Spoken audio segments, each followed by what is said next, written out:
Waouh, quelle réaction du Real de Madrid. Il fallait, après 3 faux pas en championnat, le Real a répondu avec de la manière, une copie très très propre, une copie que ses fans aimeraient voir chaque week-end. Car le match commence avec beaucoup d'ambition du côté du Real. Kylian Mbappé force d'abord le gardien basque à se déployer pour empêcher l'ouverture du score. Et puis c'est au tour de Vinicius Junior qui ne parvient pas à cadrer le ballon, pourtant une situation assez facile. Et puis c'est après une transversale renversement du jeu qu'on voudrait voir dans le match du Real. J'avais parlé de la tactique du Real dans une de mes vidéos, dans la vidéo précédente. Et dans cette vidéo, j'ai déploré le manque de renversement de jeu. Ce renversement de jeu a fait la différence aujourd'hui, car sur le premier but, c'est grâce à une action pareille que Kylian Mbappé décantait rapidement la situation de jeu sur son côté, grâce à une prise de balle plus que orientée et puis son slalom. Quelle action, quelle justesse technique, quelle abnégation et puis quel sang-froid devant les buts.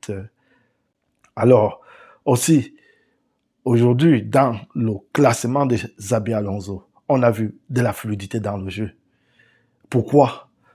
Je notais un milieu de terrain dans la qualité du milieu de terrain qui n'apportait pas de la fluidité, de la créativité propre dans le jeu. Aujourd'hui, on a vu le deuxième homme du match, Bellingham. Il a fait un travail à la Vitinha pour ressortir le ballon. On peut dire que c'est en grande partie grâce à lui que le Real a respiré dans certaines phases de jeu. Donc, dans l'ouverture du jeu, il a utilisé sa palette technique pour aérer le jeu et pour permettre au Real de s'orienter vers l'avant. Voilà ce point dont Arda Güler, que je doutais que Alonso, sa seule grande réussite au Real jusqu'à présent, le mettre sur le banc. Et il a été la victime, puisque Valverde, il est le capitaine. Donc, il a fait le choix. Et c'est Arda Güler qui est allé sur le banc. Camavinga a fait aujourd'hui très très bien. Il a apporté aussi de la fluidité dans le jeu du Real. Il est très très disponible, ce qui permet au Real aussi d'avoir, ou bien au porteur du ballon, d'avoir très souvent les options euh, qui peuvent permettre de mettre un adversaire en difficulté.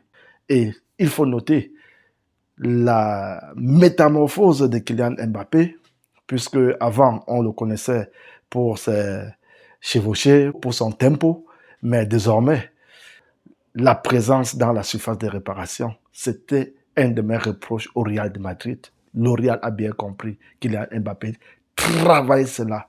Il travaille dur, car ça fait 2 matchs d'affilée qu'il parvient à négocier 2 ballons avec les gestes propres dans la surface de réparation. La fois passée, c'était dans un duel sans adversaire. Aujourd'hui, il a pu s'imposer. C'était encore un autre challenge. Il a pu s'imposer contre un adversaire avant de donner la passe à Camavinga. Donc, je note petit à petit la maturité physique chez Kylian Mbappé. La maturité dans le jeu chez Kylian Mbappé. Sa forme, j'espère que ce n'est pas seulement dû à l'énergie. J'espère que c'est la maturité finale. Car normalement, il a atteint l'âge d'or pour faire des merveilles dans le football. Si c'est cet âge d'or qui est atteint, alors Kylian Mbappé sera inarrêtable. Mais s'il profite d'une bonne préparation, ça risque d'être éphémère. Mais il faut tirer chapeau pour cette performance, car il est au-dessus du lot, il fait tout ce qu'il veut, changement de direction, contrôle de balle orienté, la puissance physique et surtout l'adresse qu'il a retrouvée. Sinon, la déception de la soirée, c'est Nico Williams. On le voyait un peu sur les pas des grands, mais malheureusement, ce n'est pas suffisant. ce qu'il a fait ce soir comme, je veux dire, ce qu'il a offert ce soir comme copie, ce n'est pas du tout suffisant. Et Atlético Bilbao n'a pas existé. S'ils ont eu d'occasion, c'était dû aux erreurs évitables de la part du Real de Madrid. Sinon, c'était un match vraiment abouti pour le Real, même si on va dire grâce à Kylian Mbappé. Mais, on a quand même vu pas mal de bonnes choses. L'inquiétude qui peut rester, c'est si Kylian Mbappé n'est pas inspiré, le Real risque de caler. Car les loupés de Vinicius Junior nous laissent songeurs. C'est ce qu'il faut noter. Il faut que le trio de devant, Vinicius Junior, Valverde et Kylian Mbappé, il faut que ça fonctionne. Il faut que les trois marquent pour rendre le Real une équipe imprévisible.